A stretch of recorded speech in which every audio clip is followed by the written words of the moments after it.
I stood at the altar, bouquet trembling in my hands. 2 seats in the front row stayed empty, glaring at me like missing teeth in a smile. I kept glancing at the doors. They didn't open. Instead, my brother's voice echoed from the back, just loud enough for me to hear. They had better plans. He smirked like it was a private joke between us. The vows tasted bitter in my mouth after that. I smiled for the photos, but inside, something dark and steady began to grow. When I was a child, I believed my parents were unshakable pillars. I'd race home from school with drawings, and they'd pat my head, before hanging my brother's crooked stick figure on the fridge instead of mine.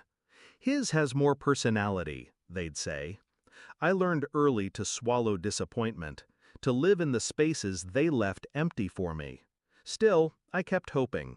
I thought maybe marriage, my marriage, would be the day they finally saw me. The call came 3 days before the wedding. Mom's voice was flat, almost bored. "Sweetheart, we won't be able to make it. Your brother's hosting a barbecue. He wants us there." I thought she was joking. "You're missing my wedding for burgers and beer?" Her laugh was short. "Family is important."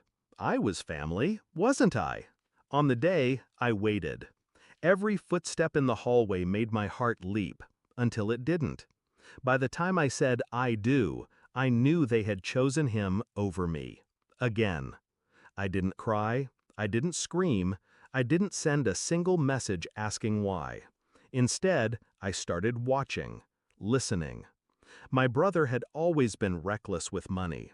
He bragged about investments he didn't understand, and I knew my parents helped him out whenever his ventures crashed. One night I overheard him on a call at a family dinner. He mentioned something about a property deal, under their names, not his. That was my first clue. I began piecing it together like a puzzle. A joint account in my parents' names, a property deed signed by all 3 of them, loans disguised as gifts. They weren't just enabling him, they were tied to him legally, which meant they were vulnerable. I spent months in the background quietly collecting copies of property records, screenshots of online listings, a discreet meeting with a real estate lawyer. The lawyer confirmed it. My brother's investment was a sinking ship. And because my parents were co-owners, their assets would go down with it if the mortgage defaulted. The plan came together naturally. I didn't need to ruin him. He was already doing that himself. All I had to do was make sure I wasn't in the wreckage when it happened. Step 1, sever every legal tie between us.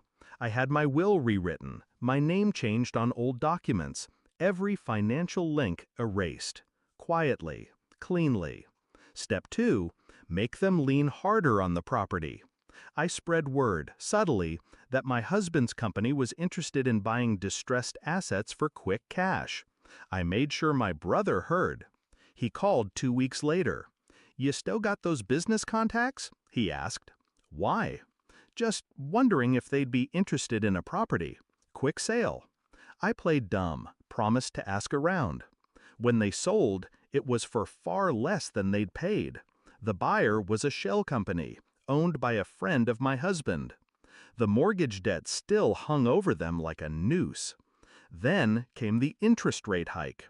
Payments doubled. My brother's other ventures collapsed. And suddenly, the 3 of them were drowning in letters from the bank. That's when I made my move. It was a Sunday lunch. I arrived uninvited, dressed in the same white dress I'd worn at the wedding. My husband waited in the car. Mom opened the door, startled.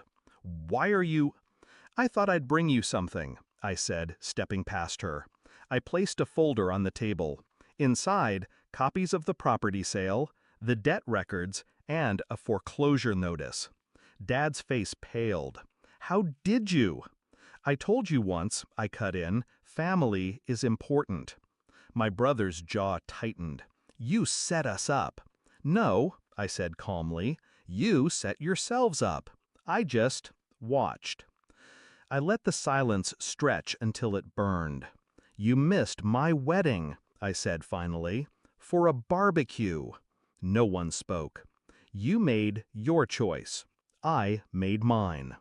I turned to leave, but stopped at the door. Oh, and one more thing. Next time you want to use my name to secure a loan, don't. It doesn't exist anymore. They lost the house 6 months later. The bank took everything but the furniture. My brother moved into a dingy apartment. My parents stayed with distant relatives, people they'd barely spoken to in years. I didn't visit. I didn't call. People ask if I regret it. No. Regret is for mistakes, and I didn't make one.